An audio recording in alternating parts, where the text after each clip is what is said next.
তোমরা যারা পাহাড় ভালোবাসো আর পাহাড়ের সাথে সাথে নদী যদি পছন্দ করো তাহলে তোমাদের একবার আসতেই হবে মিরিকের খুব কাছে তাবাকোশি গ্রামের সুনাখারি হোমস্টেতে। সবুজ প্রকৃতির মাঝে প্রকৃতির থেকেই সমস্ত জিনিস সংগ্রহ করে কত সুন্দরভাবে সাজানো হয়েছে এই হোমস্টেটি। আর এখানকার খাওয়া দাওয়া খুবই ভালো ছিল। আর ইন ডিটেলস আমি দিয়ে দিয়েছি আমার YouTube channel travel with Sourav and পূজার ভিডিওতে। হোমস্টেটি এত সুন্দর করে সাজানো যে তোমাদের এই পুরো জায়গাটা ঘুরতেই সারাদিন কেটে যাবে। হোমস্টের ওনার প্রশান্ত রায়জির ব্যবহার অমায়িক ছিল। উনি আমাদের নেক্সট ট্যুর প্ল্যানও করে দিয়েছিলেন।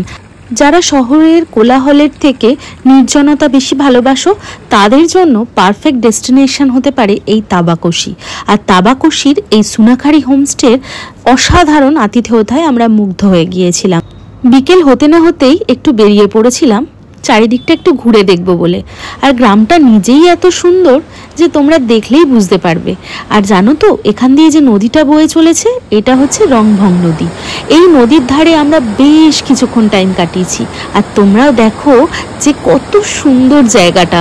যদি তোমরা এখানে আসো তাহলে বুঝতে পারবে এই জায়গাটার মাধুর্য। আমার তো মন পুরো ভরে গেছে জায়গাটা দেখে। আমাদের হোমস্টে থেকে নদীটা হয়তো পুরো দেখা যায় না ঠিকই, কিন্তু নদীর যে বহমানতার আওয়াজ সেটা কিন্তু পুরো স্পষ্ট শোনা যায়।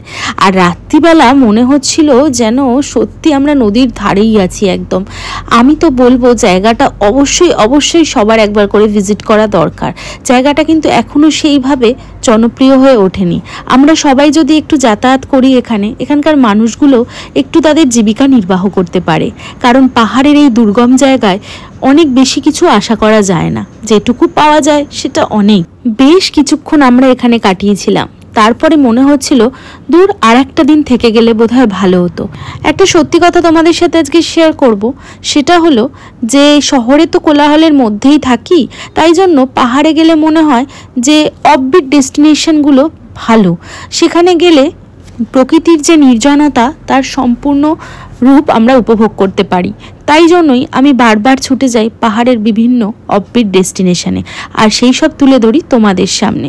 তোমরা অবশ্যই জানিও যে তোমাদের কেমন লাগছে আমাদের এই ব্লগগুলো।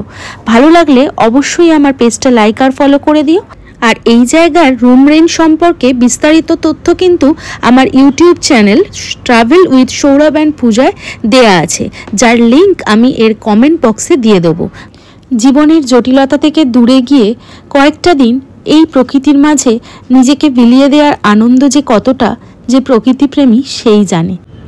ভগবানের কাছে একটাই প্রার্থনা আমার, যতদিন বেঁচে আছি যেন এইটুকু সামর্থ্য দিক, যখনই শহরের ওপর থেকে মনটা উঠে যাবে যেন ছুটে চলে যেতে পারি ওই পাহাড়ের বুকে। আরও একটা কথা আজকে কিন্তু ভিডিওতে বলবো, সেটা হলো আমার আর আমার হাজব্যান্ডের দুজনেরই ইচ্ছা পাহাড়ে একটা বাড়ি বানানোর। আর সেখানে আমার সব বন্ধুরা বয়স হয়ে গিয়ে যারা সংসারের ভারে ক্লান্ত তারা গিয়ে আমাদের সাথে দেখা করবে, আমাদের কাছে থাকবে, আর আমরা অনেক অনেক আনন্দ করব। আর তোমরা যারা আসতে চাও তাদেরকেও কিন্তু সাদর আমন্ত্রণ রইল। বয়সকালে আমরা বুড়ো বুড়ি হয়ে গিয়ে অনেক অনেক আনন্দ করব। এইবার ঝটপট বলো তো বাপু, কারা কারা আমার সঙ্গে সহমত পোষণ করছো?